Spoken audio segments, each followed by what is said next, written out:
Mabinyagan tuloy dati sir.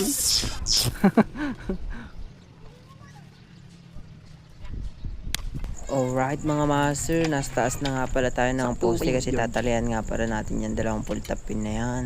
Yan nga pala yung sinasabi kong 20 tapin mga master. Pinalian nga lang pala natin ng mabilisan yan mga master. Medyo matigas nga yung wire dyan mga master kasi nga hindi nga natin tinanggal yung steel niya para matibay mga master. Kasi nga mga master, ididediin nga pala natin tong primary line natin dito mga master. Ikakat nga pala natin dyan kasi mga master para mag dead end. Kasi nga mga master, i-energize nga pala natin tong primary line na to mga master para sa additional transformer. Sumunod nga dito mga master ay kinuha na nga natin yung suspension, hinila na nga natin pataas mga master. Syempre tatanggalin natin yung machine bolt na yan. Tapos ipapalit natin tong suspension na may bolt na rin mga master. Yan nga mga master ay nilulusot na nga pala natin tong bolt na to para ma-fix na din natin. Yan nga yung purpose ng taling nilagay natin mga master para hindi siya ma-disalign kasi naka-angle nga pala yung linya natin dyan. Sunod nga binigay na nga sa atin yung compression. Sunod na nga binigay sa atin yung connector mga master. Syempre mga master, mag-isa lang tayo sa taas kaya gawa tayo ng paraan para hindi kumalas yung i-compress nating linya. Kumuha nga lang tayo ng kapirasong strand ng bare wire na to mga master para pangkapit natin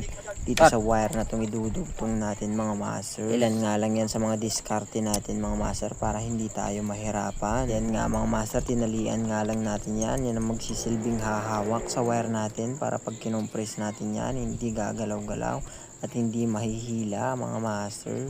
Dito nga mga master, kinuha na nga natin yung compression tool. Hindi nga pala tayo sanay sa pwesto niya kaya lumipat tayo sa kabila para mas makapersa tayo ng maayos. Dito nga ay kikompress na nga pala natin itong connector na 150 mga master. Medyo matigas nga lang i-compress mga master pero kayang-kaya naman mga master.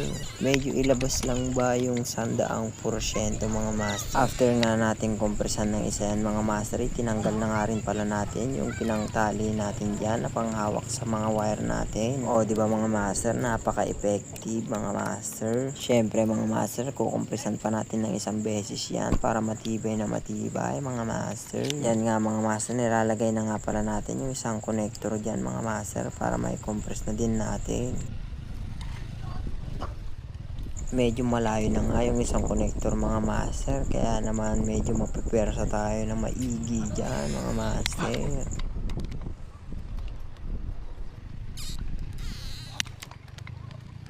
At yun mga master, na-compress na nga natin ng maayos mga master. Kinuha na nga rin pala natin dyan yung bolt cutter kasi mga master, puputulin natin yung sobra dyan mga master para magandang